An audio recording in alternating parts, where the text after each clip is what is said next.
So I'm here with the Azov International Brigade. I'm going to be sitting down with two Americans and a Norwegian. I'm really excited to hear why it is that they chose to drop everything and come fight for Ukraine, what life is like here in an international unit, and where do they see this conflict going into the future. Let's start with your name, call sign, and where you're from. So my call sign is Velo, and I'm from Norway. Is there a story behind? So Scandinavians are very famous for their nicotine pouches. When I came here, I had too little, so I had to find the only brand they have here in Ukraine, which is Velo. I just got very acquainted with the name Velo because I always carry them with me. Yeah. When did you get here? First time I came here was mid-2023. What led to that decision? I was actually working with my student newspaper back in Norway, in Oslo, and I wanted to do a story on Ukraine, and I actually went with Azov for my first story with the student newspaper to a stabilization point back in one of their old stabilization points, and yeah, I got a lot of good friends just from that first travel, and I started traveling here whenever I had vacations, whenever I wasn't studying, basically. And then one day you just decided to... Yeah, I started spending a lot of time here in Donbass, in Kramatorsk. Got a lot of friends. Started doing some photographing for another organization, another brigade, also a stabilization point. And I don't know, it inspired me.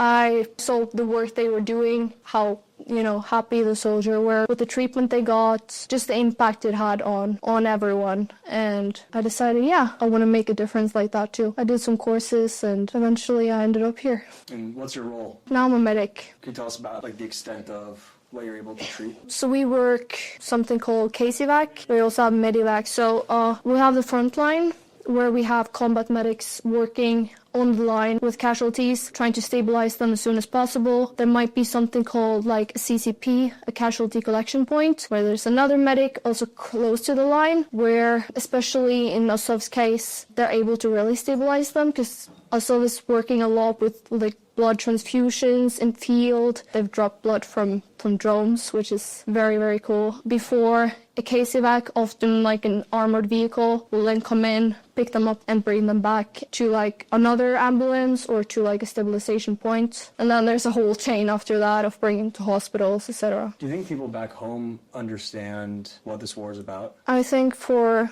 anyone who hasn't been in a conflict zone, it's difficult to understand the extent. I mean, you only get fed what you see online, right? From the news, from your social media, which really ranges from person to person, how much you have that in your feed, how much you watch the news. So I think someone thinks it's all of Ukraine is getting bombed, it's just rubbles everywhere. And some people get the other side, they see the photos in Kiev and, people chilling on the beach in Odessa, and they're like, oh, okay, it's not that bad. So I think it really, really depends who you are, who you're acquainted with. In my case, for example, just because I have friends in Norway, they might see a bit of the rougher part, and I'm able to tell them more. So I think their understanding is a bit closer to the truth than people who do not know anyone who's here in this conflict. Do you feel they understand why you're here? Not everyone, no. I mean, this is it's not my war, it's not my country, so I understand why people might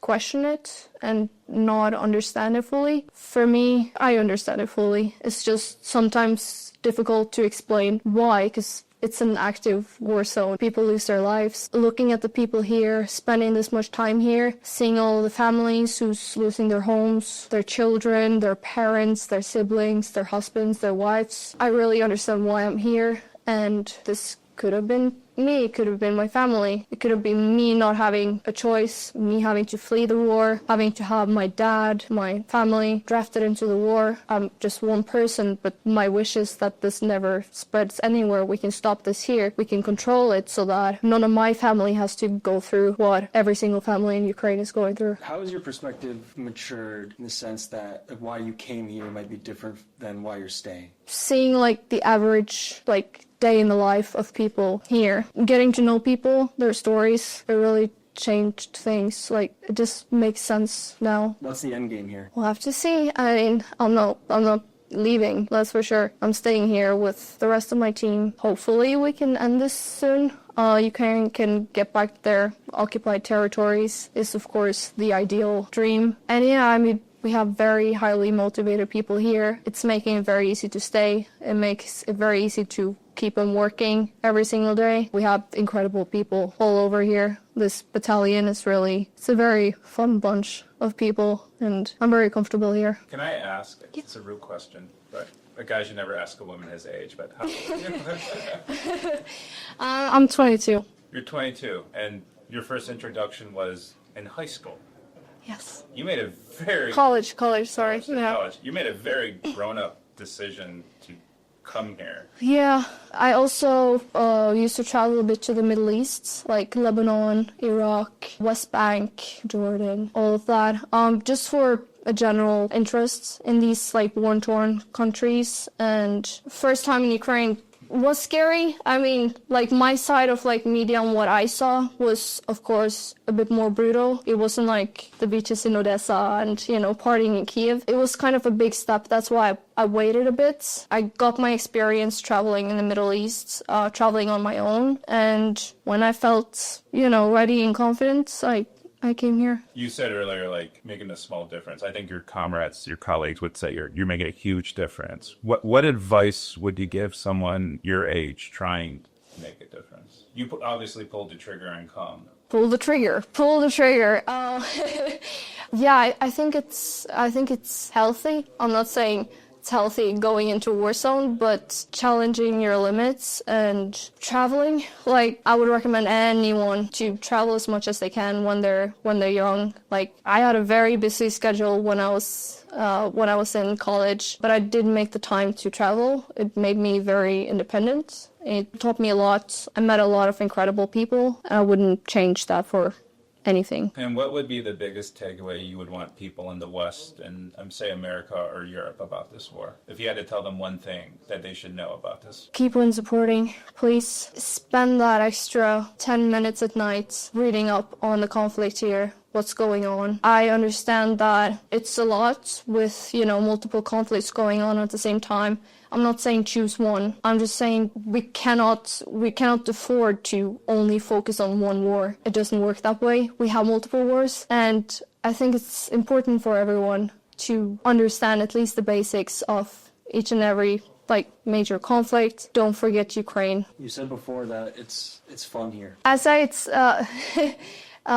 it's fun spending time outside work with the people that I'm in this battalion with. Can you talk a bit more about the culture here? I mean, obviously we're a broad spectrum of, personalities from, all over the world, and we're learning a lot about each other every single day, and there's always something to talk about. There's always something to do. We spent a lot of time together now, months and months, sleeping in bunk beds, being tired and angry. Learned that dynamic. We always have something to do, something to talk about. Everyone is motivated. Everyone is here for the same cause, so that helps. Do you have any rituals before you go on a mission? Eat good food. We have MRAs, but not usually the best, so we try to go out, grab pizza or some good food. That's basically it. Yeah. I have a lot of cats, so I spend a lot of time with my cats. Where did you get these cats? So I got my cat Gilly in Pokrovsk last year from some friends who were fighting in that direction. And then when we had our basic training, the guys that I was living together with, by accident managed to let her out while I was working at the stabilization point, and she got pregnant. So now I have 6 cats. And who takes care of them while you're out? The rest of my team, yeah. They're very helpful, as they should, because, I wasn't the one letting her out, so it's not all my kittens. So you're a medic, but obviously it's a war zone. Can you talk a little bit about the dangers of your job? One of the major threats is FPVs and drones, for sure. I would say that's probably the biggest challenge, because anytime a car is going out to evac casualties, we are risking getting hit by, drop drones or FPVs, and it's constantly developing, which is very frustrating. Now we have the fiber optic drones, for example. It's always a race. We buy in fixed jammers, and then they're not functioning anymore. We build cages, and then, they're developing their drones with fiber optic cables. That's probably, the biggest challenge. They're being used all over here. It's hard with any open road. Do Russians target medics and injured? Oh, for sure. I would say that's, in their eyes, a pretty good target. From what I've seen, they would mostly wait until the car is turning around with casualties, or they would follow them to, the casualty collection point or whatever the casualty is. It gives them a lot of intel on the situation. Any Red Crosses or something, it really doesn't work. It's attractive for them, because we're the people that would heal the soldiers, and they don't want the soldiers to heal, obviously. We've been hearing a lot about how this war is a constant innovation. What skill sets have you adopted that are very unexpected? Be very observant, more than I would ever think. You have to look everywhere if you're moving. You have the skies, you have the ground, you have the trees. There's always something you can be worried about affecting you in any way. I never thought I would go into the medical field before I came here. We've had amazing training. I'm capable of doing things like, blood transfusions, which I never thought I would ever do. Do you think at all about what you'll do after the war? No. I try not to think that long. I don't know. It's a difficult question. I'm trying to, focus on what I'm doing right now and then see later. Is there any culture shock you've had being around Ukrainians? Yeah. Time. So in Norway, we're very punctual. Okay, we're meeting at noon. Then everyone is there 11:55, ready. And then we have something we call it Ukrainian time. It's 50-50. If we say noon, it might be 12:30, it might be 1, it might be 1:30. So adapting to, things change very fast here. And that's also because of the war. It's very understandable. But for someone from, country like Norway, where we're very, on schedule, that was a shock the first while here. Are you happy with your decision? Very much so. What are you most proud of? The team, basically. How well we work together now. Thinking back 6 months plus when we were all new, getting introduced to each other, and looking at us now, how much we've been through, all the hours of training, and now we're here, actually in field, working together. What have you learned about yourself that's been unexpected? How far I can push myself, probably, especially physically. It's a lot of training, and also not exactly a culture shock, but it's the temperatures here are way warmer than in Norway, obviously. So how far I can push myself in this kind of weather, which I'm very happy about. What would the 16-year-old version of yourself think if she knew what you were doing? Probably have a lot of questions about how this happened, but all pretty proud, happy that I found something that I like doing, something that motivates me and gives me purpose. Is Ukraine home now? Yeah, I really want to buy a property here at some point. I do really especially eastern part of Ukraine. I like the old babushka houses without any electricity and no water. Yeah, it really made an impression on me. I enjoy living this way now. So there could be a potential future where I, settle down here. Got a couple of goats and a lot of cats. Is there any tension with your family around this? No, they're respecting my decision.